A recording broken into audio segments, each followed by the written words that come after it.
Write daily, they say. Just 500 words, they encourage. If you write 1,667 words every day, that's a novel in a month, they shout. They make it seem so easy, but it's just not realistic for a lot of us to write daily or have that sort of consistent goal. Whether it's because you're a caregiver, you're chronically ill, in chronic pain, you're working 3 jobs just to get by, or you're just struggling with the world. A lot of writing goals, tips, and routines just don't work for everyone. And to tell people that if they don't write daily, they'll never make it is ridiculous. And yet I see it over and over again. Hi, hello, welcome in. I'm Jerica, and I'm an editor, writer, and all-around content creator. And I don't write daily, and I think that's okay. We're going to discuss some ways to alter that daily word count writing goal to make these goals work for you. There are loads of factors that make it difficult to commit to the daily writing grind. Or maybe you just don't want to think of writing as a daily grind. And these are included but not limited to the ones that I mentioned in the introduction. Like everything else in the creative writing process, or maybe just in life in general, following somebody else's routine isn't going to work as well as if you make your own routine. One that is based on your abilities and needs. I want you to feel like your goals are achievable, sustainable, and above all else, adaptable. I am by no means against daily word counts or daily goals in general. If it's something that works for you, that's fantastic, and I'm happy you found what works. But if you're here, it's probably because you found that daily word count goals, for whatever reason, don't work for you. And I'm here to tell you that there are certainly ways to set writing goals that aren't these things and will still lead to a success. Coming up, I have 4 ways to kind of mix and match to change the way that you set your writing goals, including changes to the timeline, the variability, and what you're actually tracking. So first up, we have setting weekly or monthly goals instead of daily ones. This is a very simple switch. Rather than set a word count for every day, simply set one for this week, or the next 2 weeks, or this month. This allows you to have an off day where you write no words, or maybe only 10 words, and it still counts towards your goal instead of feeling like a failure. It also allows you to take advantage of those banger days where you write 2 or 3 times as many words as what your regular daily word goal would be. Something that I find difficult with daily word count goals is that if I sit down and write 100 words, but my goal was to write 250, it doesn't really feel any different than having written 0, because it still feels like a failure to my goal.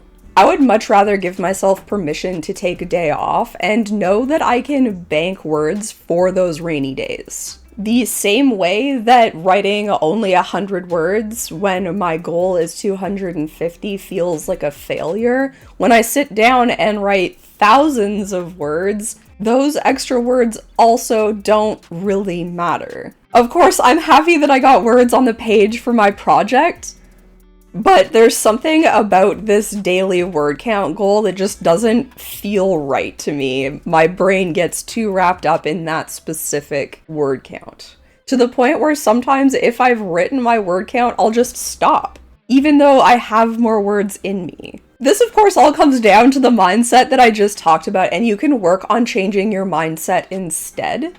But it's also okay for our brains to work a little differently and for us to learn to work with them instead of trying to change them. And who knows, maybe it'll help change your mindset in the long run anyways. Time spent writing is never time wasted. Being able to feel like I've worked toward my longer term goal than feeling like I've failed at my shorter term goal just feels so much better than working with this daily goal. And part of this is because my ability to write is so varied from day to day.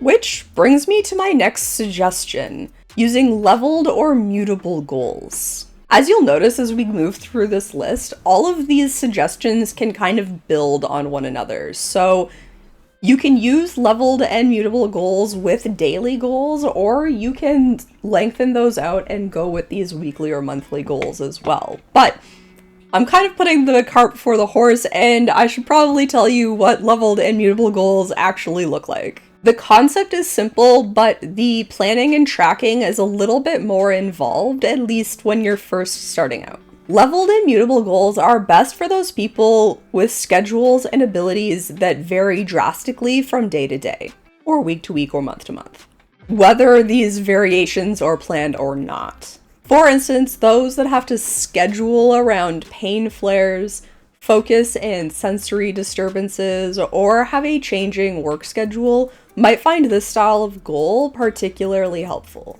There are a few ways to set up leveled and mutable goals, but at their core, it's basically setting up multiple different goals that you kind of pick and choose from. I suggest at least 3, and 3 is usually a good number, but you can have more or less depending on how you want to plan this out. The important part is that hitting any of these goals counts as hitting your goal. So there are kind of 2 ways to set up these leveled and mutable goals. The first is to simply track which of the 3 or less or more goals you're hitting. And the other one is to set these goals for certain days. So the first one is best used for those unpredictable types of schedules where you wake up and you thought yesterday that you were going to have a great day, you're going to have all of this time to write, you've scheduled in that time to write, but you wake up and you're in a flare.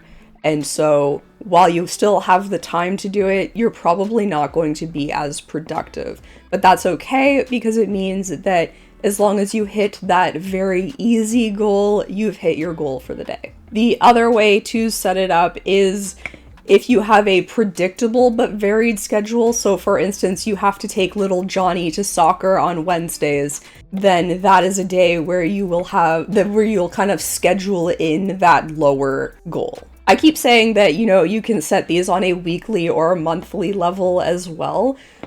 So some examples for weekly ones would be, if you know that perhaps 1 week out of the month you tend to be less productive, you can set a lower weekly goal that week. Or perhaps if you are on kind of an alternating work schedule, sometimes you work nights, sometimes you work days, and you know that you're more productive when you write in the evening, you can set higher goals for the weeks where you're working mornings. I don't have any great examples for what monthly variability might look like, but I'm sure there are people out there who can see that, and you may just be wanting to set monthly goals for reasons that we talked about previously. This style of goal setting takes into account that not every day or week or month is going to look the exact same, whether it's scheduled or your brain and body just decide it's not the same. It's important to listen to yourself as well as be observant of your other responsibilities. And maybe because of this variability on your time and ability,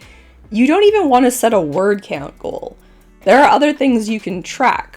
For instance, the next thing in my list is to track your time spent instead. Instead of aiming for a certain amount of work done, you're going to track how much time you're focusing on your project. Some days we can bust out a bunch of words, while other days are a little slower. Maybe this section of your writing is a little bit more difficult and involved in the writing. Maybe your focus is a little more off. Maybe your kids are at home today and so you're a little bit more distracted.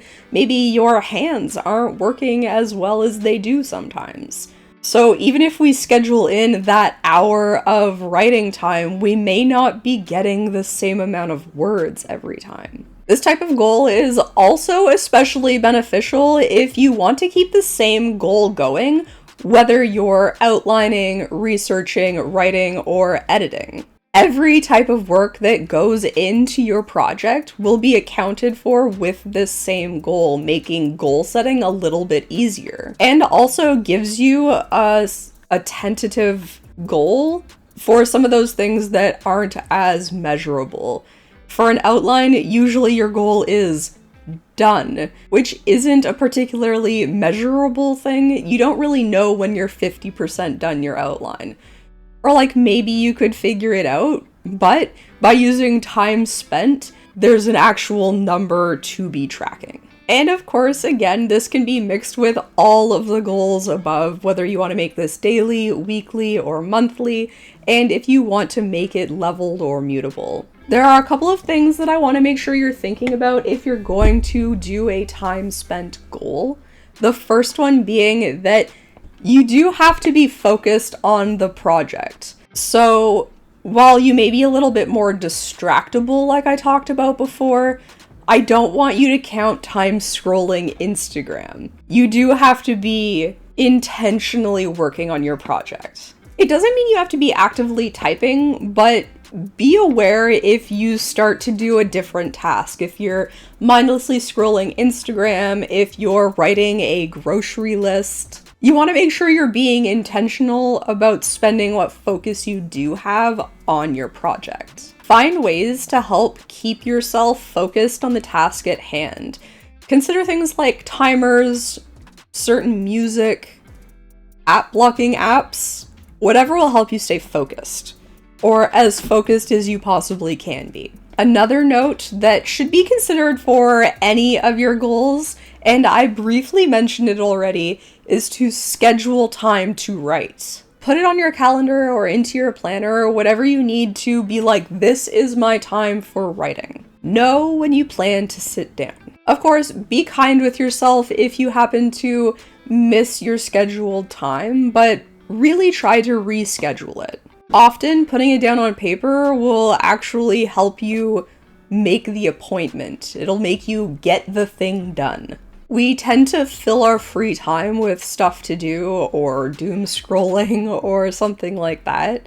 And so having a chunk of time that is meant to be dedicated to writing will help you from scheduling or filling that time with something else. And finally, perhaps the most forgiving of all of the goal-altering suggestions I'm going to offer today is to set a sessional goal. Forget about word count, forget about time spent. Any time and any amount of work counts. Instead, commit to a certain number of sessions for this week or this month. Following the same no distractions rule from the time spent goal, as well as giving yourself permission to use a leveled or mutable goal, just sitting down with the intent to write counts as a session. You can, of course, alter this to mean that you have to write at least 10 words, or you have to sit there for at least 10 minutes, or something along those lines to make sure that your sessions are actually getting something done. Sometimes initiating that task is the hardest part, and once we have our notebook or a laptop open, the words just come flying out.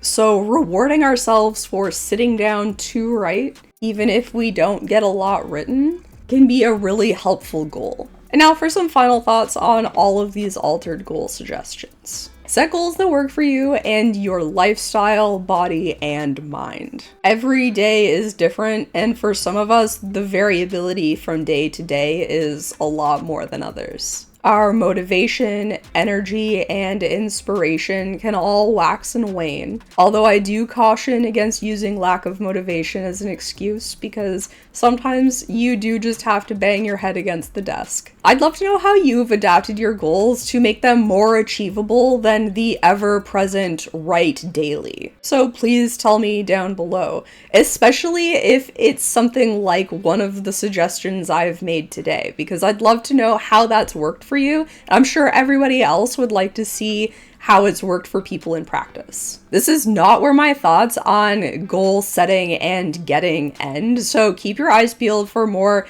tips and tricks on writing as well as editing, revising, publishing, etc. Thank you so much for watching. I hope you enjoyed and your goals will become more achievable after this.